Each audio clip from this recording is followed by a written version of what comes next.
Students, आइए हम पढ़ते हैं एम्फैसिजिंग प्रोनाउन। एम्फैसिजिंग का मतलब क्या है? एम्फैसिस का मतलब होता है किसी चीज पे जोर देना। क्या? जोर देना। तो इसका डेफिनेशन यही है कि emphasising pronoun is that pronoun which is used with noun और प्रोनाउन टू ओनली एम्फैसिस, यानी जोर देने के लिए इसका प्रयोग किया जाता है। क्या इसका डेफिनेशन है कि एम्फैसिजिंग प्रोनाउन, मैं नोट कर देता हूं उसका डेफिनेशन आपके लिए। डेफिनेशन, इसमें डेफिनेशन में आता है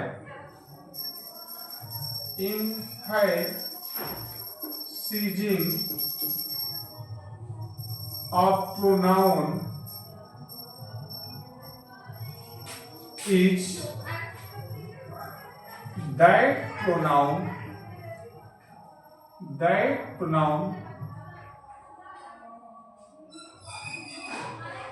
which is used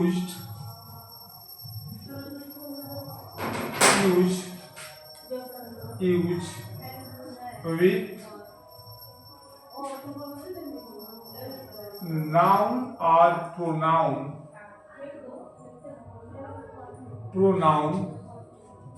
to emphasis।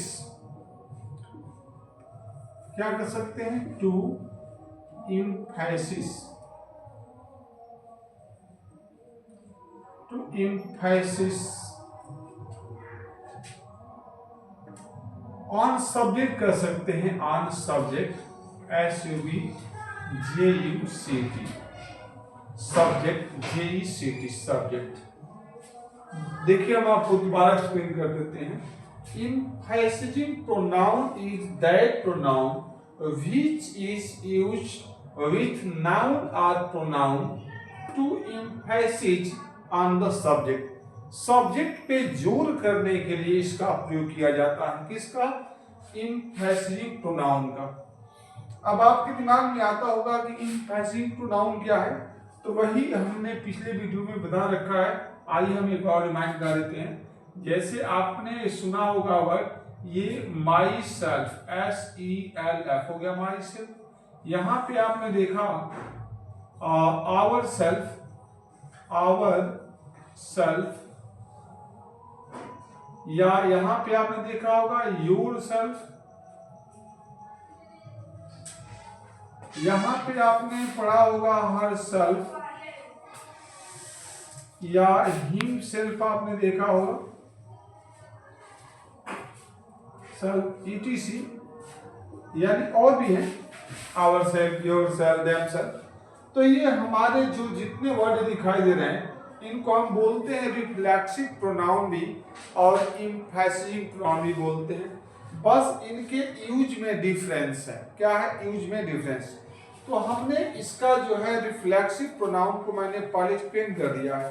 Correct मैं आपको बता रहा हूं क्या चीज? एम्फैसिजिंग प्रोनाउन की। एम्फैसिजिंग प्रोनाउन होता क्या है?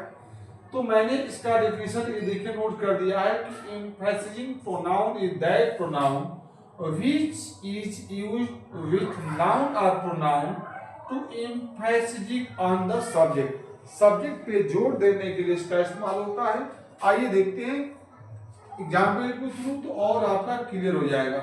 जैसे हमने आपको एग्जाम्पल दे दिया पहले, जैसे हमने लिखा I myself, SELF, myself did, या डजी कर, डू कर दीजिए, I myself do this work.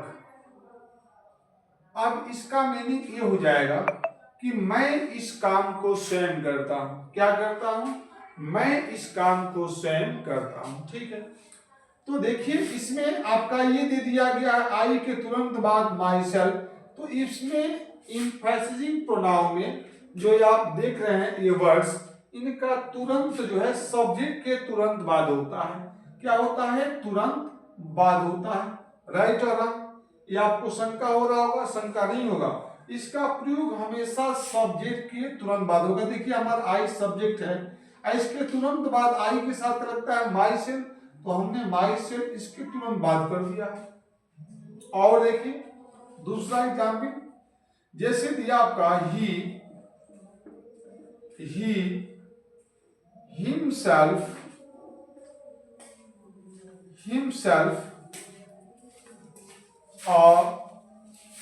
reads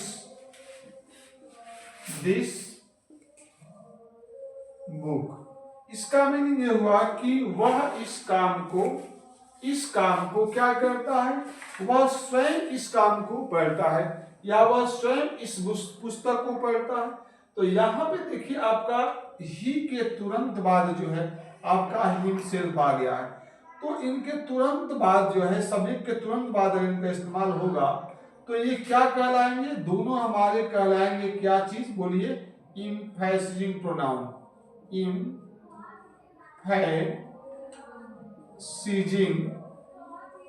pronoun कहलाएंगे। क्या कहलाएंगे, प्रोनाउन। लेकिन मान लीजिए अगर हम इनको ही इन्हीं सेंटेंसों को, ध्यान दीजिएगा दोनों में आपको डिफरेंस क्या समझ में आएगा, या चलिए इसको हम और नेक्स्ट वीडियो में देखेंगे। दोनों में अगले वीडियो हम बताते हैं कि दोनों में डिफरेंस क्या है, क्योंकि आपको शंका दूर होना चाहिए कि कब हम इनको एम्फेसिजिंग प्रोनाउन कहेंगे सेम वर्ड को, और कब हम इनको रिफ्लेक्सिव प्रोनाउन कहेंगे सेम वर्ड को। ये हम दोनों का डिफरेंस जो है नेक्स्ट वीडियो में देखते हैं। आशा है कि आपको डिफरेंस समझ में आएगा। और इसमें भी कहीं भी कोई शंका आपको नजर आ रहा है तो you can directly comment in comment box, अपनी राय जरूर दें, इससे अपने को मोटिवेशन मिलता है और जहां कमी हो रही होगी वहां पे बिल्कुल 100% सुधार करेंगे। हाँ, इसको जरूर पढ़िए और आशा है कि sure and certain you will learn some new. बशर्ते कि आप गौर से देखिए और ध्यान से इसको सुनिए, और अच्छा लगे तो मैक्सिमम बच्चों तक पहुंचाइए जहां तक आपके द्वारा पॉसिबल है। ठीक है, बहुत बहुत धन्यवाद आपके लिए।